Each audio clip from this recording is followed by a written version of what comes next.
Alors on va commencer par la une de l'actualité internationale aujourd'hui et la libération des derniers otages détenus par le Hamas. Une libération qui a commencé avec 7 premiers otages qui ont été remis à la Croix-Rouge et qui va se faire en présence du président américain Donald Trump. C'est une étape cruciale dans le règlement de cette guerre à Gaza.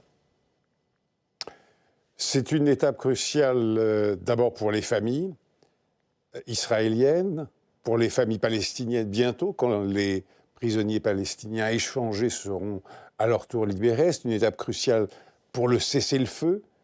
Une étape cruciale pour la paix, ça c'est une autre question. Ça c'est vraiment une autre question. Je n'y crois pas a priori. Je n'y crois pas a priori, mais, car il y a un mais. Le mais, c'est que ces libérations vont créer, côté palestinien comme côté israélien, de nouvelles situations et des appels d'air. Un appel d'air en politique, après 2 années d'un tel drame pour les Israéliens, d'un tel drame pour les Palestiniens, eh bien, c'est forcément assez vite violent. Violent, pas une violence physique, naturellement, mais la violence du souffle. Est-ce que ça peut balayer Benyamin Netanyahou ? Oui, c'est une possibilité. Est-ce que ça peut faire apparaître de nouvelles personnalités, des trentenaires, très bien formés, très souvent dans les universités américaines, côté palestinien ? Ça veut dire que selon vous, cette libération des otages ne va pas bénéficier politiquement à Benjamin Netanyahou ? A priori, je ne crois pas. Peut-être dans un premier temps, il va se montrer aux côtés naturellement du président américain. Mais regardez ce qui s'est passé, c'était hier ou avant-hier, je ne sais plus, sur la place des otages. Il y avait le représentant personnel pour ce dossier du président Trump et le gendre et la fille du président Trump. Et à un moment donné, ils ont prononcé le nom de Benyamin Netanyahou. Et cette foule immense, absolument, mais incroyable, une marée humaine, l'a hué longuement, alors que les mêmes venaient d'applaudir le nom de Trump. C'est quand même une scène absolument incroyable que dans un pays, le Premier ministre soit hué pendant qu'un dirigeant étranger est applaudi. C'est ça aussi qui vous fait douter du fait qu'on puisse aller au-delà d'un échange d'otages contre prisonniers. Il ne peut pas y avoir de... Quand vous dites que vous doutez de la possibilité d'avoir une paix durable, c'est aussi parce que le sommet à Gaza en Égypte aujourd'hui il sera suivi par une vingtaine de chefs d'État internationaux, mais oui, ni par les Israéliens, ni par le Hamas. Mais écoutez, le problème, c'est que les points suivants dans le plan Trump, c'est notamment le désarmement du Hamas. Le Hamas a d'ores et déjà dit qu'il n'en était pas question. Donc c'est ça qui va tout bloquer ?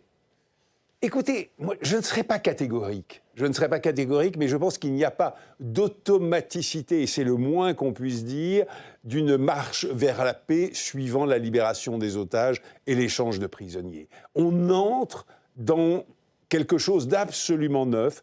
Encore une fois, ce qui est rassurant, c'est qu'il va y avoir un appel d'air, une situation nouvelle, et que peut-être il y aura des dynamiques positives nouvelles. Je n'en sais rien, je l'espère ardemment, nous l'espérons tous ardemment, mais ça n'est pas certain. Donc le Hamas a encore les moyens de refuser de rendre les armes ? Oui, bien sûr que oui.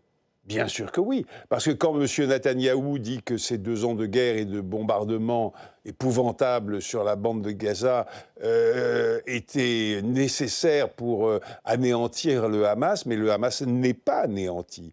Il lui a été porté des coups absolument gigantesques, puisque véritablement la majeure partie de sa direction militaire a été tuée, éliminée physiquement, mais ses rangs se sont renouvelés.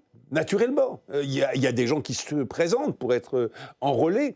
Et puis, vous savez, des dirigeants, on le voit bien en France, ça ressort. On parlera d'ailleurs tout à l'heure de la crise politique française. Est-ce que vous pensez que Donald Trump a les moyens justement de faire pression à la fois sur le gouvernement israélien de Benyamin Netanyahou et sur le Hamas pour enclencher les étapes suivantes de ce plan de paix ? Il a des moyens, parce que les soutiens politiques du Hamas ou les protecteurs politiques du Hamas, la Turquie, le Qatar, quelques autres pays arabes, moins évidemment, mais enfin, la Turquie, le Qatar vont faire pression, vont exercer une pression colossale sur le Hamas. L'Iran et ses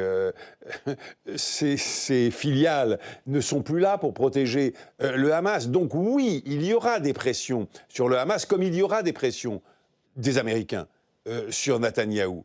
Mais seront-elles suffisantes? Je n'en suis pas encore certain. Pleinement suffisantes, je n'en suis pas encore certain. Vous croyez à cette autorité de transition qui est prévue par ce plan de paix, composé de technocrates et qui pourrait être dirigée par l'ancien Premier ministre britannique Tony Blair, à Gaza?